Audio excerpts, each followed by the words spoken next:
This week, we're talking about money and compensation. You are listening to Love Your Job Before You Leave It, the podcast for ambitious, high-achieving women who are ready to stop feeling stressed about work and kiss burnout goodbye forever. Whether you're starting a business or staying in your day job, this show will give you the coaching and guidance you need to start loving your work today. Here's your host, career coach Corey Lynn. Y'all, we are going to talk about money today, and I am so excited because I think that this is a topic that deserves so much talking about, and yet I don't see enough people talking about it. I don't see enough conversations about it. It's interesting because in the coaching world, which I'm now part of, people talk about money openly all the time. We're all talking about our numbers all the time, and people are very open with it, and there's very much this acceptance that coaches want to make money and they want to make a lot of money, and that's a beautiful thing because it's also about having a huge impact on the world and what we're doing to create that money, and the idea that people, but specifically women and other marginalized communities, can create wealth for themselves and wealth for their communities by doing something that is helpful for the world. So much of what people have been raised to think about money is that it's evil and that it's exploitative and that it hurts people or people hurt each other to get it. And in the coaching industry, that idea gets totally turned on its head, where we're like, money is amazing and it's wonderful and you can create it doing things that are good for yourself and for others. It's very much a moving from an either or to a yes and. But I think that's not the way a lot of us think about money when it comes to being an employee, especially if you're in the corporate world or not as involved in the coaching world. And I know I'm talking a lot about the coaching industry, and y'all, my listeners, are probably mostly not coaches. Although I do have people out there I know who listen to me who maybe want to become a coach. That used to be me. I was in corporate, but I wanted to become a coach. But I wanted to bring that up because I think it really highlights how differently we can think about money and how the way we think about money matters. Because I see a lot of people who want to make more money in their career, but they're harboring all these old negative thoughts about money that are going to make it very hard to make money. And this used to happen to me. I've done a lot of my own self-coaching on money, and I've had a lot of coaching from other coaches on money. And it's been really helpful, especially for allowing me to create a business that serves people where I also make a lot of money. I make way more money than I used to make when I was in corporate. I mean, technically, I'm now fancy and I pay myself a salary. My salary is lower than it was in corporate, but I'm also a business owner and the business revenue is much higher. I think at this point, I've already earned this year in 2021, and it's July, in revenue, which is not profit, but go with me, more than my yearly salary back when I worked in corporate. And that's wild because I'm having way more fun doing work that really matters to me and doing work that I believe helps people have a better experience of their lives, their careers, their relationships, all the things. And I love that as an example because I think so often we get caught up in this oh, it's not about the money thing. But work is work. It's not a hobby. So in many ways, it is about the money. And we're going to get into more of that in a minute. But I just wanted to give y'all a little spiel about why I care so much about this topic. So I also want to share with you a Gloria Steinem quote, which is, "The truth will set you free, but first it will piss you off." And during this podcast episode, that may be your experience. You may be pissed about what you learn here. You may be pissed about what girls and women are taught when it comes to money and compensation and how that plays out for our careers. And you may be especially pissed about all the money you've left on the table up to this point in your life and in your career. And I know that's something that I was pissed about at a certain point when I realized how much I just took what was offered to me instead of negotiating more to get a salary that I really wanted or that would have been commensurate with the value that I was adding to that organization. I remember one of my friends, who's also a mentor of mine, I shared with her my salary when I was in corporate, and she told me, she was like, "They're not paying you enough."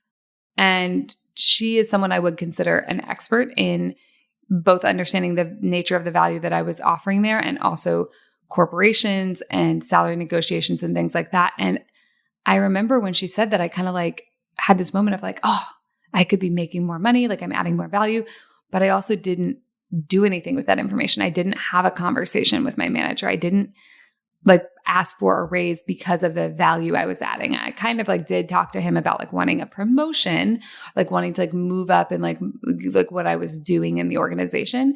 But I didn't say like, hey, here's the value I'm adding to this company. And I think it's equivalent to this. And my current salary is that. And I mean, depending on who you ask, some people say it's useful to do that. Others don't. But what I care the most about is not what you actually do with the information that I give you. I care about you having the information so you can make an educated choice. I care about bringing the socialization you receive to your attention so you can decide what you want to do with it. Because someone telling me like that I wasn't getting paid enough, like it both like kind of like stung because I was like, oh, I'm not getting paid enough. But it was also kind of like, oh, I'm like creating even more value. But it also like didn't help me understand why I wasn't having more conversations about money or why I wasn't negotiating harder or really at that point at all to get a salary that was equivalent to what I was offering the organization. So, like I said, you may be pissed off. Also, that's okay because as we know, negative feelings won't hurt you. And it's okay to have negative sensations. I think we talked about this last week in the 50-50, allowing our feelings and letting them be there and knowing that sometimes we even want to choose negative feelings is wonderful because what it does is it really takes the resistance out of the negative feeling. And when you take the resistance away, feelings are just a set of sensations that you have and you think a certain way. I know that seems maybe a little reductive. Like we're like, no, they're huge and they like move the world. And they do, but a lot of times they do that when we're not aware of them and we're not allowing them. When we're aware of our feelings, we're like, yeah, I'm super pissed. I'm learning these facts. I'm super pissed. I also know I'm super pissed because of my own thoughts and the way I'm thinking about this. And I'm cool with that. I want to choose these thoughts. Then it's like just a feeling you can bring with you throughout your day. You can decide what you want to do with it.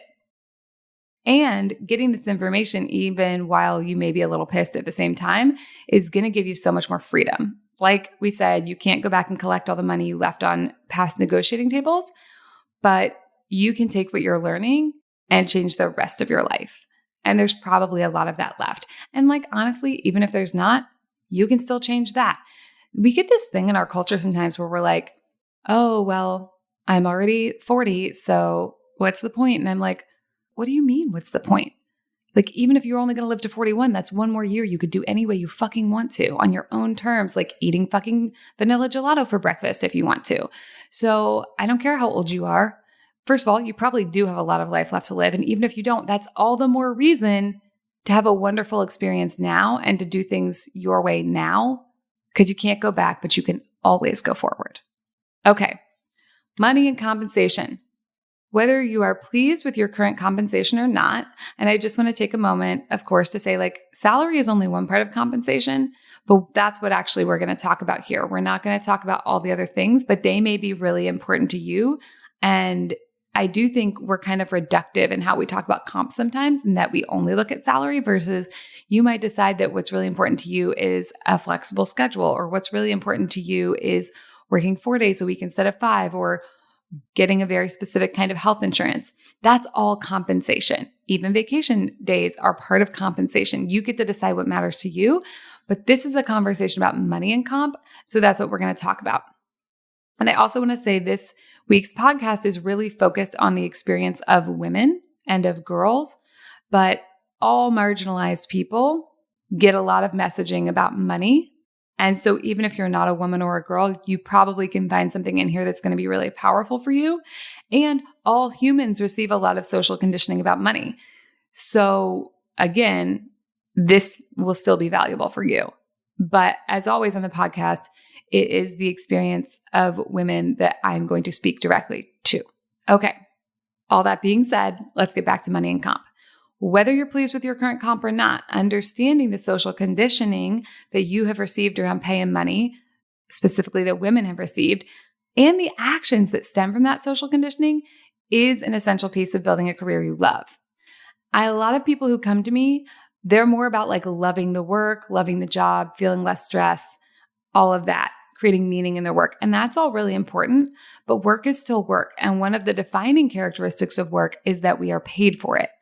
And because of that, having a conversation about money and pay is extremely important when it comes to you building a career you love. Let's also talk about why this matters, because I know there are people out there who are like, I get paid enough, the money is not a big deal.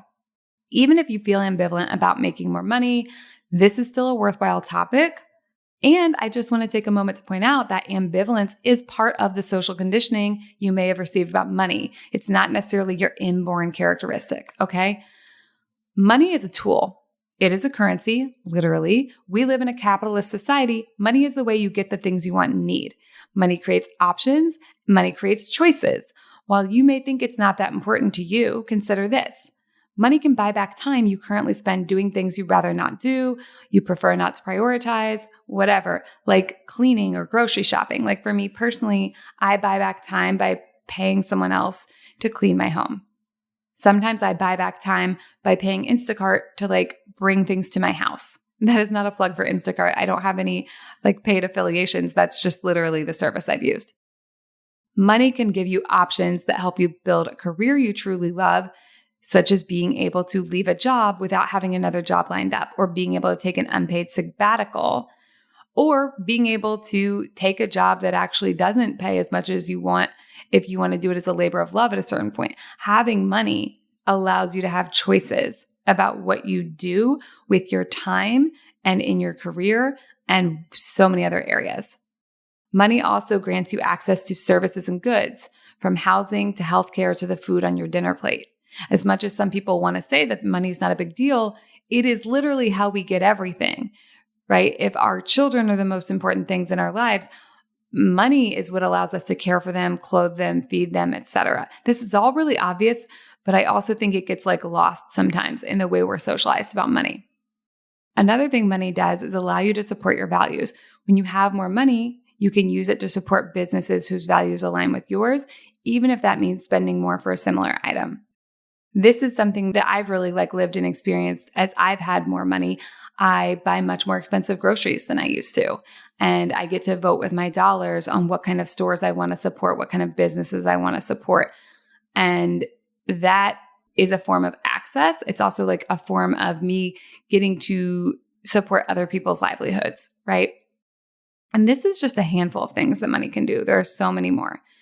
So when women are socialized to think that money is bad or problematic, it doesn't just cut us off from money. It cuts us off from power. It cuts us off from access. It cuts us off from the ability to live our lives by our own designs and to create change in the larger world. And the money we're talking about is not insubstantial. Over the course of your career, the choices you make about your salary compound. A difference of a few $1,000s in 1 year of your career may add up to hundreds of thousands or even millions of dollars by the time you retire. So how do we get the ideas that we have about money? Social conditioning, which I know it's all I talk about all day long, but it's super important, y'all. Women start receiving social conditioning at a very young age, and the social conditioning we receive about money is no different. And you know the deal. We get this social conditioning from authority figures, social influences, parents, yes, but also books, films, our peers, etc. I think for me personally, like books and films, and when I say films, I just mean like movies. I wasn't watching like fancy ass films or anything. I was always, as a kid, taking away lessons from whatever I was watching. And if you think about social conditioning, it's like everyone has it. And if we don't know we have it, we kind of all are perpetrating it all the time. So I could be reading a book like The Babysitter's Club, but I may be picking up like lessons about money that the author may or may not have meant to put there, because if she also receives social conditioning, things just filter through. They filter through in our examples. They filter through in our speech. We can be teaching each other things we don't mean to be teaching each other, because when we have social conditioning, we don't necessarily realize we have it. And until you can see that social conditioning for what it is, it's going to seem like your own ideas or just the way things are. We keep playing the same old thoughts on repeat, often without realizing that they're optional and we could choose differently. One way to think about this is that social conditioning is like an invisible script you don't even know you're following. I actually learned that phrase from someone who teaches and talks about finance Ramit Sethi, I think I'm saying his name right. I hope I am. He uses this phrase, invisible scripts, and that's how I think about it with money, probably because I learned that idea from him. And we have these with everything, right? Social conditioning is an invisible script that we follow without realizing we're following it. Until we understand what it is and that it's optional, it feels like us. It feels like it's our ideas and our decisions, but it's the socialization running our thinking from behind the scenes. One thing that's really fucked up about this is that social conditioning takes external oppression, which is the very real and statistically observable ways that people are discriminated against. Women, yes, but lots of kinds of people. And it turns it into internal oppression. And what that means is instead of, or in addition to, hearing that messaging from external sources, we will also be the ones repeating it to ourselves. And this is exacerbated for people who belong to multiple marginalized identities, such as women of color, queer women, women who belong to any religion other than the dominant one. And it can also obviously be true for men, and men can have many marginalized identities as well. So the more marginalized identities you have, the more kinds of internalized oppression you may be experiencing, sort of all compounded together at once. And again, it may not be obvious to you that what you're hearing or telling yourself is social conditioning, because once social conditioning has been absorbed by your beautiful brain, it doesn't sound like social conditioning. It sounds like you talking to yourself in your own voice. It sounds like the truth. It sounds like there's just a certain way of doing things and this certain way is correct. And you may be hesitant to push back against that thinking because you think it's your own insight or your own fears about the way the world is, or your own fears about what money is and what it means, versus seeing it for what it is, just ideas you absorbed from people you would never ask for salary negotiation or money advice today. Also, when it comes to creating real and substantial change in the way we earn and think about money, we have to start by changing the internalized oppression and our own social conditioning first. And this is especially true when it comes to salary and comp negotiations. If you try to change the way women are paid in general, or whatever marginalized group you belong to are paid in general, without first doing the work on your own mindset, you will likely find the same thoughts that block you from asking for a raise, blocking you in your efforts to change the larger system. There's a siren going by outside. I don't know if you can hear it, but if you can, I just want you to assume that the siren agrees with me and thinks this is very important. Okay, so what does this actually look like though? I have a list here of common thoughts that we have been socialized to think about money. And by we, I mean women, but they may apply to you as well, even if you're not a woman. As I read through them, take a moment to notice which ones you believe or identify with. Money is bad or dangerous. It's not important how much money I make. Money is not something I should talk about. Money is something I should have, but not want or pursue. Money is difficult or painful. Money is something women should leave to the men in their lives. It's greedy to want more money. I could go on, but I think that's a good handful. How many of these are things you learned to believe? What thoughts did you learn about money that aren't listed here? Thoughts are not just words that pass through your brain. I mean, they literally are, but if they go unchecked, if you don't notice them and interrupt them and see them for the social conditioning they are, they have cause and effect. So thoughts create feelings and feelings create actions. Here are some examples of actions you may take if you are living according to social conditioning about money, such as the sample thoughts I offered earlier. Something you may do is, rather than negotiate terms of comp, you may focus on generating gratitude for the comp that is offered. You may work to stretch the comp you receive or shrink your expenses rather than negotiating higher pay. You may remind yourself of all the people who don't have a job or make less than you do, even if your pay is below market rate. You may guilt trip yourself about caring about money at all.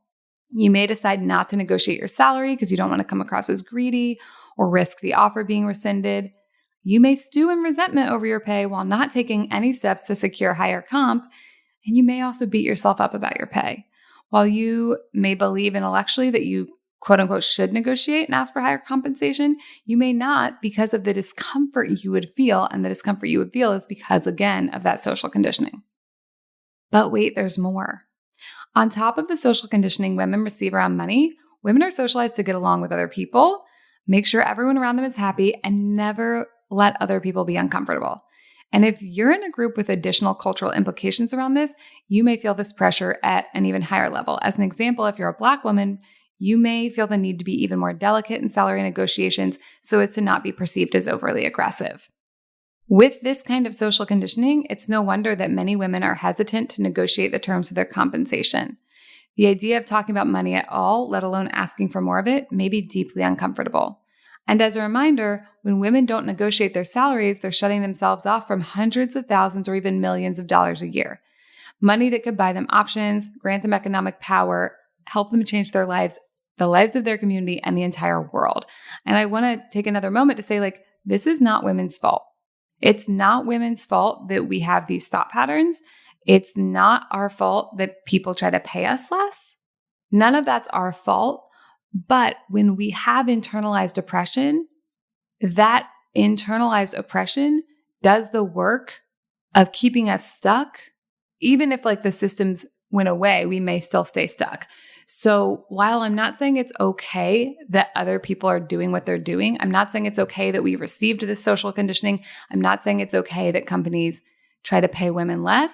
What I am saying is I believe that the number one place to start is by cleaning our own brains out from the bullshit social conditioning we received, because I think that's essential for us to go out and make bigger change in the world. But I think it's so important that I call that out clearly here. Understanding what our thought patterns and mindset is doing is not blaming ourselves. It's more like understanding that we have a viral infection. And until we treat the viral infection, the virus will replicate. And it will replicate in our bodies, right? And in the case of a thought virus, it will replicate in our minds, in our actions. So it's not to say we're to blame or anything like that. We're totally not. You're totally not. It's to say we got to clean up this fucking infection so we can think clearly, thoughtfully, intentionally by our own design. And then we're going to go out into the world and we're going to kick some ass and we're going to change things. That's what the fuck is up right here. Okay. So how do we solve this virus, right? How do we cure it? How do we get these fucked up bullshit social conditioning thoughts out of our head? We have to learn to think new thoughts. We have to learn to see the old thoughts for what they are, not our own ideas, but just our social conditioning. And we have to think new things instead. We have to choose new thoughts about money. And I think we also have to be willing to be uncomfortable, because it's going to be uncomfortable. First of all, changing our thoughts is uncomfortable. Second of all, going against 20, 30, 40 years of social conditioning feels uncomfortable at first, even when we're changing our thoughts. In order to do most of the big, beautiful things I've done in my life since I've learned about coaching, and even before I learned about coaching, I had to be able to tolerate discomfort. I had to be able to tolerate it physically in my body and let that discomfort sit with me and be there while I did the action I wanted to do, while I asked for what I wanted. And this is as true in work as it is in anywhere else. When I'm going to have a difficult conversation with my partner that really matters to me, but everything in my social conditioning is don't do it, don't say anything, just pretend you're fine. I feel immensely uncomfortable in my body. And so a big part of my work is just learning to tolerate that, to just let the discomfort be there and know it's the discomfort I'm choosing on purpose, like we talked about last week in the 50-50 episode. But on top of that, I want to also offer you a framework that's going to help you move towards more useful thoughts. So one place where I see people get stuck is that they think negotiating their salary is the same as quote unquote asking for more money. But that's not actually true or accurate. A salary is not a handout. It's an exchange. Every kind of work has a certain financial value determined by the market. For instance, if you have a skill that many people want and few people offer, you can charge a lot of money for it. How much money? As much as anyone's willing to pay. That's what market price means. It's the price at which one person or entity is willing to buy and another is willing to sell. When we think about earning money, we need to understand what the value is that we offer. Now, a lot of people do stuff that's incredibly valuable, but we have to understand what the financial value of it is, what the market value of it is, because that's the system that we're in right now. Maybe one day we'll be in a different system and we can think about it differently. But in this system, it's the financial value. So what is the financial value? What is the market rate for what you do? An easy way to figure this out is to ask yourself, what would a straight white man be paid to do the same work? That is the market price or the basic cost that someone would pay to do the work when it's unimpacted by other factors, such as the way women and people with marginalized identities are often paid less for the same work. If you don't know what a straight white man would be paid for the work, you can also go find some real world data, websites such as PayScale can help you get a better understanding of the salary range for the role or work you do. Now, here's the thing, y'all. You may want to make more money than the market price of your work, and that's okay. But if you want to make more money than the market price of your work, you either need to find a way to add more value, increasing your market value, or you need to find a way to explain why the value of your work is actually higher than the market price. In order to do either of those things, you're going to have to go back to that social conditioning and question it. And it's going to be the social conditioning about like, is it greedy to ask for more money? But it's also going to be the social conditioning about like, it's not okay to talk about money. Okay, we talked about a lot of stuff, so let's review. Whether you want to make more money or not, I really just want you to understand that you have fuckloads of social conditioning about money, and you may need to look at that before you even know if you want to make more money. Now, for me, when I was younger, I for sure knew I wanted to make more money. I'm a Taurus. I like to have nice things. I wanted to make more money. But for a lot of us, even the desire to make money might feel conflicting. And that is from your social conditioning, maybe among other factors. So what I want you to think about when it comes to your salary and your compensation is, what are all the messages I've received about money? What are all the messages I've received about pay? And get a piece of paper and write that shit down. And then ask yourself, like, where did these ideas come from? Who profits from these ideas? Do I profit from these ideas? Does the world profit from these ideas? Or does only like the company I work for profit from these ideas because then I just don't ask to be paid more? And go through one by one and examine those thoughts and decide which ones you want to keep. And then you need to pick some new thoughts on purpose. And throughout this podcast, I've offered you tons, right? That like money is agency, money is power, money is an opportunity to live in more alignment with your values. Those are some of my thoughts, some of my chosen mindset about money, and they may resonate for you or they may not. You may want to design your own thoughts, your own new mindset about money. But I want to say for a lot of people, this is really deep coaching work because for many of us, we were taught that money is a taboo subject. So it may be difficult for you to even look at your thoughts about money. If that's true for you, that's okay. There's nothing wrong with you. But you in particular might really benefit from working with a coach because this happens to me in my own coaching too. Sometimes there's stuff that I just don't want to look at. And if I'm not getting coached by someone else, I'm just like doing my own self-coaching. Sometimes I just don't look at that shit. I just don't look at it and then nothing changes. I don't see the social conditioning. I don't question it. I don't choose new thoughts. So sometimes we need a second person who doesn't have our same social conditioning, who doesn't think it's taboo. Like that's half my job as a coach, is to just hold space for whatever you bring and not think it's taboo and not be like, oh, I can't believe Claire talked about money. You can bring anything you want to coaching. And I'm going to treat it as it's neutral because that's my job as a coach. And then we can like look at it and examine it and see if you like it or see if you'd like to have something else. And if you want a different thought, I can teach you how to have it. I can teach you how to program that neural pathway. And listen, it doesn't have to be me. If you want to do money coaching, I want you to do it because I think it's so incredibly powerful. It'll change the rest of your life and it'll pay for itself in no time.